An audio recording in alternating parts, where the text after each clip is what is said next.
70년대 개봉한 러브스토리는 지금 보면 진부하기 짝이 없는 이야기이지만 당시에는 수백만 장의 티슈가 팔릴 정도로 사람들의 눈가를 적신 영화라고 합니다. 풀네임 엘리자베스 앨리스 맥그로는 1939년 4월 1일 미국 뉴욕 파운드리지에서 정막하고 고립된 예술가 집안에서 태어났습니다. 그녀의 부모는 모두 예술가였습니다.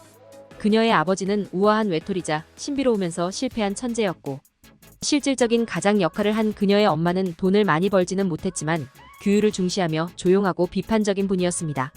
이러한 집안 분위기로 인해 맥그로는 교양이 쓰면서 고립된 어린 시절을 보냈고, 공예와 탐구 그리고 관찰로 가득한 나날을 보냈습니다.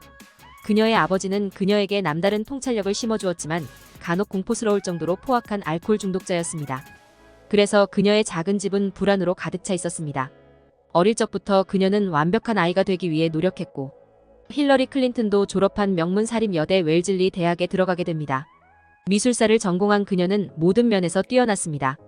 1961년 졸업을 앞둔 알리는 전설적인 바자 패션지 에디터 다이애나 브릴랜드의 조수로 일하고 있었습니다.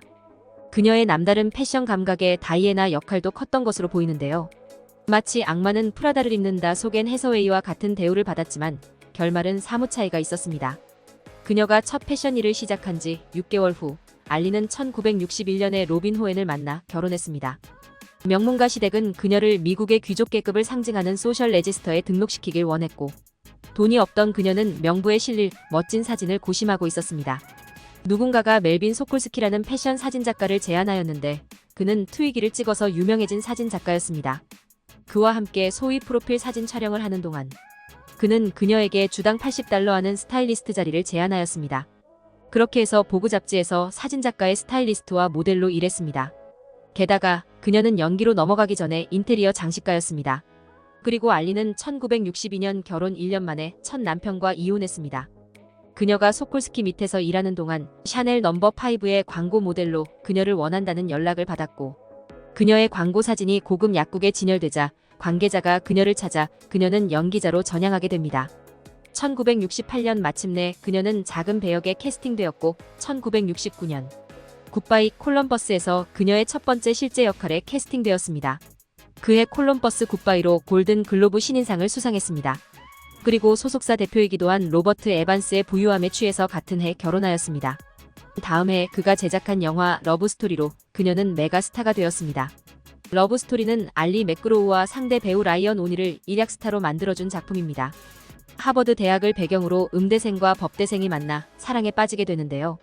여자는 평범한 제과점 딸로 유학을 준비 중이었고, 남자는 재벌집 외동아들로 막대한 유산을 상속받을 예정이었으나 결혼 반대로 둘이 힘겹게 살게 됩니다. 그러한 과정에 여주인공은 백혈병에 걸렸고 아버지에게 돈을 빌려왔지만 죽어가는 여주인공 제니는 사랑은 미안하다는 말을 하지 않는 것이란 명대사를 남기게 됩니다. 이렇게 유치한 스토리가 당시에는 너무 신선한 감동을 주었기에 어마무시한 히트를 기록하였습니다. 영화 스토리를 몰라도 지금도 눈만 쌓이면 영화 속 장면을 흉내내는 사람이 여전히 속출하고 있습니다. 또한 시한부 인생을 시전하는 화원증 걸린 애들이 나오게 만든 영화가 아닌가 싶기도 합니다.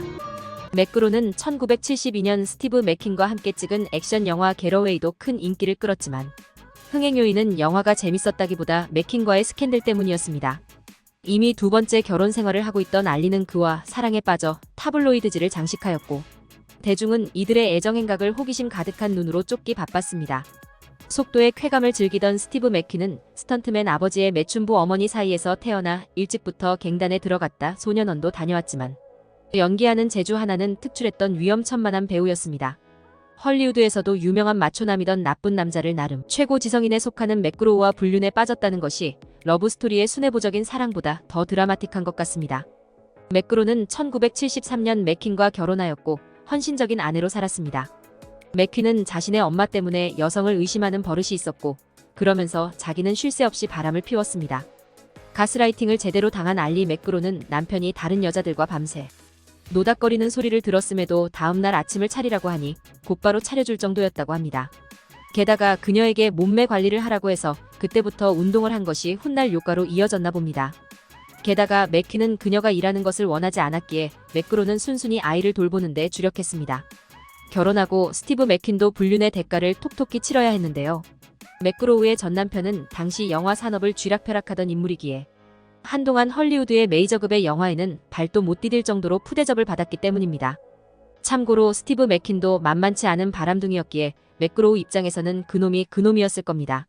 하지만 이들의 결혼도 오래가진 못했습니다. 스티브 맥퀸은 그 버릇을 못 고치고 바바라 민티와 바람이 났고 5년 만에 이혼하였습니다. 그리고 그녀와 헤어진 2년 후에 맥퀸은 겨우 50세에 심장마비로 사망했습니다. 사인은 심장마비였지만 암수술 중 회복 중에 발생한 일이었습니다. 그녀는 그와 함께한 약물과 알코올 복용을 했던 날들을 후회하면서 멋진 날들과 끔찍한 날들이었다고 회상했습니다. 맥그로는 다시 배우로 돌아왔습니다. 하지만 1979년에 찍은 테니스 멜로 영화 플레이어스는 비평가들에게는 욕을, 관객들에게는 무시를 당하였습니다. 다음 작품을 몇 편 찍기는 했으나 이렇다 할 흥행은 하지 못하여 3년 정도를 쉬었다가 텔레비전 시리즈물에서 히트를 기록했고요. 그녀는 돈이 필요했기에 지속적으로 배역을 맡았고 1993년 이후에는 화면에서 거의 사라졌습니다. 그녀의 스크린 경력이 끝나갈 무렵 그녀는 자서전을 출간했습니다. 마치 자신의 트라우마를 퇴마시키기라도 하듯 그녀는 창조적이면서 불우했던 어린 시절의 회상으로 시작하여 1960년 로빈 호행과의 짧은 결혼과 이혼, 그리고 사진작가 조수로 일하러 간 것부터 일대기를 써내려갔습니다.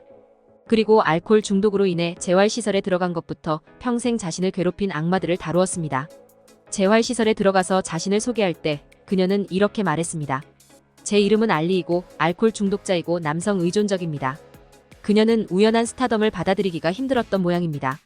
항상 그녀는 스스로에게 결함이 많고 충분히 똑똑하지도 충분히 예쁘지도 않다고 생각했기 때문입니다. 그러면서 그녀는 평생 우상인 젤다 피츠제럴드의 삶을 모방하려고 하였습니다.